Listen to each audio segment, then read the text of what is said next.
তেইশ এপিসোডের শুরুতেই আমরা দেখতে পাই অর্কিড এবং ডংফ্যাং অপেক্ষা করছিল জেলির জন্য, কারণ তার জন্য এত বড় একটা ব্লান্ডার হয়েছে।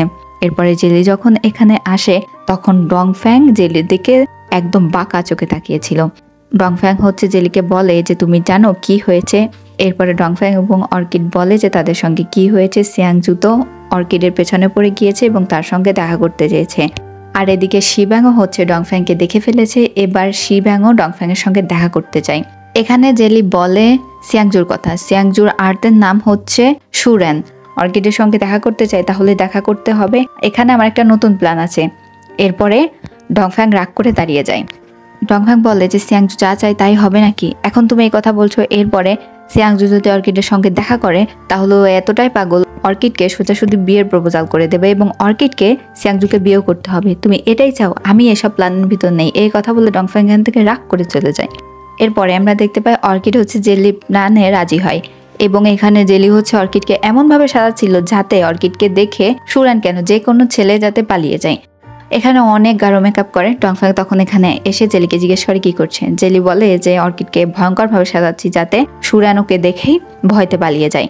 ডংফ্যাং বলে যে এই মেকআপে কিছুই হবে না। এই কথা বলে ডংফ্যাং নিজেই অর্কিডের মেকআপ করিয়ে দিতে থাকে আর অর্কিডকে পুরো ভূত বানিয়ে দেয়। ডংফ্যাং অর্কিডকে দেখে বলছিল যে এবার পারফেক্ট আছে, এবার সুরাং তোমাকে দেখে পালিয়ে যেতে পারে। এরপরে অর্কিড যখন যেতে যায় সুরাংয়ের সঙ্গে দেখা করতে যাওয়ার জন্য, তখন ডংফ্যাং বলে তুমি এখন কোথায় যাচ্ছ? তোমাকে ও 10টায় যেতে বলেছে, তাহলে তুমি 2টার দিকে যাবে। ওকে দেরি করাও, ওকে বুঝতে যাও যে তুমি ওর একদমই কেয়ার করো না। এরপরে অর্কিড রাজি হয়ে যায়। এরপরে অর্কিড অনেক দেরি করে দেখা করতে যায় সুরানের সঙ্গে। এখানে সুরান অর্কিডকে দেখে একদম হতবাক হয়ে যায়। আর অর্কিডকে এখানে ডংফ্যাং বলেছিল যে তুমি যত খারাপ ব্যবহার করতে পারো তত খারাপ ব্যবহার সুরানের সঙ্গে করবে, যত রুড বিহেভ করতে পারো তত রুড বিহেভ করবে ওর সঙ্গে, যত বাজে কথা বলতে পারো সব বাজে কথা বলবে। ও যেন তোমাকে দেখে বোঝে যে তুমি হচ্ছে এই দুনিয়ার সব থেকে বড় স্টুপিড। আমরা দেখতে পাই এখানে সুরানের সামনে গিয়ে অর্কিড তাই করছিল। আর এই জিনিসটা হচ্ছে দূর থেকে দেখছিল এরা তিনজন। ডংফ্যাং তো সুরেন মানে সিয়াংজির সঙ্গে অর্কিডকে দেখেই অনেক বেশি রাগ বোধ করছিল, সে তো এখানে দাঁড়াবেই না। শান বলে যে না, আপনাকে এখানে থাকতেই হবে। আমরা দেখতে পাই যে অর্কিড কথা বলছিল সুরানের সঙ্গে এবং সে সুরানকে বলে যে তুমি নাকি আমার একটা বাজে পিকচার সব জায়গাতে পাবলিশ করেছো এবং আমাকে খুঁজে বেড়াচ্ছ। সুরান বলে যে হ্যাঁ, তুমি এত সুন্দর যে আমি মনে হয় আমার পিকচারে সেই সৌন্দর্যতা ফুটিয়ে তুলতে পারিনি। আজকে তুমি আমার সামনে বসো, আমি তোমার ছবি অনেক সুন্দর করে এঁকে দেবো। অর্কিড বলে হ্যাঁ, আমাকে তো সুন্দর লাগবে না, কারণ আমি তো এত সুন্দর করে মেকআপ করিনি। এই বলে সে তার মেকআপের অনেক বেশি তারিফ করে। অর্কিড যখন দেখছিল যে সিয়াংজু হচ্ছে তার কথাতে তাল মেলাচ্ছে, সে হচ্ছে এখানে বসে পড়ে এবং সে এখানে সিয়াংজুকে বলে মানে সুরানকে বলে আমার পা অনেক বেশি ব্যথা করছে, আমার পা এখন টিপতে হবে। এই কথা বলে সে জুতা খুলে পাগলের মতো পা টেপা শুরু করে। এদিকে সুরান বলে আমার পাও ব্যথা করছে। এই কথা বলে সেও বসে পা টেপা শুরু করে। সুরান কিছুতেই অর্কিডের উপর রাগ করছিলই না। অর্কিড অনেক চেষ্টা করছিল। এখানে ডংফ্যাং বলে যে অর্কিডের দ্বারা কিচ্ছু হবে না, যা করার আমাকেই করতে হবে। পেছন থেকে ডংফ্যাং আসে এবং বলে ওয়াইফি। আর এই কথা শুনে সুরান ডংফ্যাং এর দিকে তাকায়। সে বলে ডংফ্যাং ভাইয়া তুমি এখানে? ডংফ্যাং এসে অর্কিডের সামনে বসে এবং তার মুখে হাত দিয়ে বলে যে তুমি এখানে কি করছো? একথা বলে সে জুতা তুলে এবং অর্কিডের পায়ে সুন্দর করে পরিয়ে দেয়। বলে ঠান্ডার সময় পায়ের জুতা খুলে রাখতে হয় না। সে এখানে বলে তোমার এত রাগ ভালো না, আমি জানি তুমি এখানে আমার উপর রাগ করে এসেছো, এই অবস্থাতে এত রাগ করা তো আরোই ভালো না। তখন সুরান পেছন থেকে জিজ্ঞেস করে যে এটা তোমার কি হয়? ডংফ্যাং বলে আমরা হচ্ছে দুইজন স্বামী স্ত্রী এবং আমাদের 3 বছর আগে বিয়ে হয়ে গিয়েছিল আর আমার স্ত্রী এখন গর্ভবতী। আর এই কথা শুনে অর্কিড নিজেও তো শকড হয়ে যায়।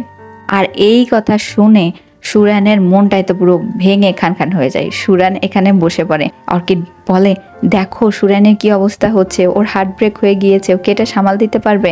ডংফ্যাং বলে আমি যা বলছি আমার সঙ্গে তাল মেলাও। এরপরে ডংফ্যাং অর্কিডকে তুলে এবং বলে সুরান তাহলে তুমি এখানে থাকো, আমি ওকে বাসায় নিয়ে যাই, অনেকক্ষণ বের হয়েছে তো। এই কথা বলে সে অর্কিডকে নিয়ে এখান থেকে চলে যায়।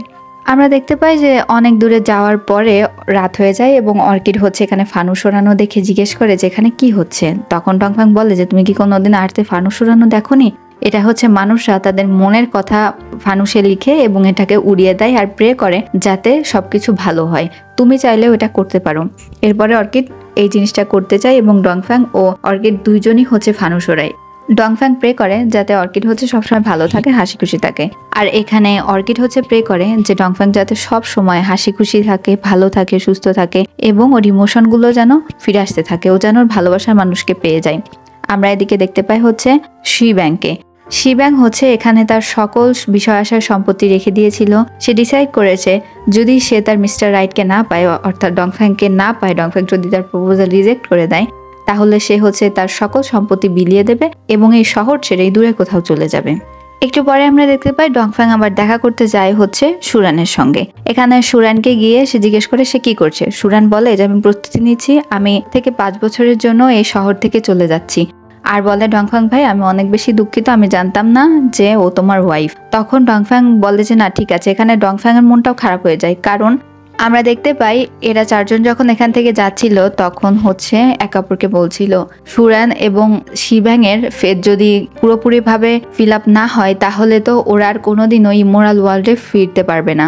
এখন কি করার আছে, তাদেরকে আটকানোর একটাই মাত্র রাস্তা আছে, সেটা হচ্ছে ডংফ্যাংকে শিব্যাংকে বিয়ে করতে হবে এবং অর্কিডকে সুরানকে বিয়ে করতে হবে।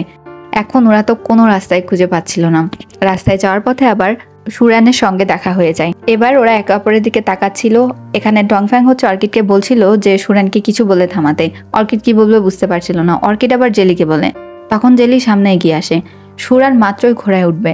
জেলি বলে আমার কিছু বলার আছে। কথা বলে সে বলে সুরান তুমি কি চেনো, এটা হচ্ছে আমাদের অর্কিড। সুরান বলে যে হ্যাঁ আমি চিনি। তখনও বলে অর্কিড আর ডংফ্যাং এরা হচ্ছে আপন ভাই বোন। আর এই কথা বলে ও হেসে দেয়। ডংফ্যাং এর চোখটা একদম বড় বড় হয়ে যায়। তখন জেলি বলে তুমি নিশ্চয়ই ভেবেছিলে যে ওরা হাজব্যান্ড ওয়াইফ। ওটা তো ডংফ্যাং তোমাকে পরীক্ষা করার জন্য বলেছে। তোমার কথা ভাবো, তোমার নাম কত খারাপ, তুমি নাকি সবসময় মেয়েদের পেছনে ঘুরে বেড়াও, তারপরে কোনো কাজ টাজ করো না। এই জন্যই তোমাকে পরখ করে দেখতে চাইছিল ডংফ্যাং যে তুমি তার বোনকে কতটা ভালোবাসো।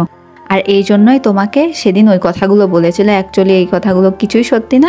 ডংফ্যাং আর অর্কিড হচ্ছে ভাই বোন। এই কথা শুনে তো অর্কিডও অনেক বেশি অবাক হয়ে যায়। আমরা দেখতে পাই এখানে হচ্ছে সুরান অনেক বেশি খুশি হয়ে যায় এবং বলে এটা কি সত্যি। ডংফ্যাং কি করবে, ডংফ্যাং হ্যাঁ বলে দেয়। ডংফ্যাং তো অনেক বেশি রাগ হচ্ছিল, সে এখান থেকে সুরানকে চলে যেতে বলে। তখন সুরান বলে হ্যাঁ হ্যাঁ আমি বুঝতে পেরেছি, আপনি চান না যে আপনার বোনের সঙ্গে আমি এভাবে কথা বলে। আচ্ছা ঠিক আছে, আজকে গিয়েই আমি আমার বাবাকে বলবো সে যেন আপনাদের বাসাতে বিয়ের প্রপোজাল পাঠায়, তাহলে তো সবকিছু ঠিক হয়ে যাবে। এখনই আমি যাচ্ছি। এই কথা বলে সে এখান থেকে চলে যায়।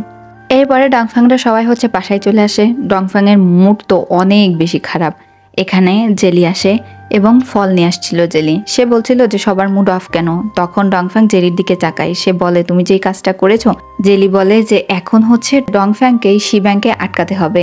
আর ডংফ্যাং অর্কিডের দিকে তাকায়। তখন অর্কিড বলে যে হ্যাঁ আপনাকে শিব্যাংয়ের সঙ্গে দেখা করতেই হবে। আর এখানেই 23 এপিসোডটা শেষ হয়ে যায়। ভিডিওটা ভালো লাগলে সাথেই থাকবেন।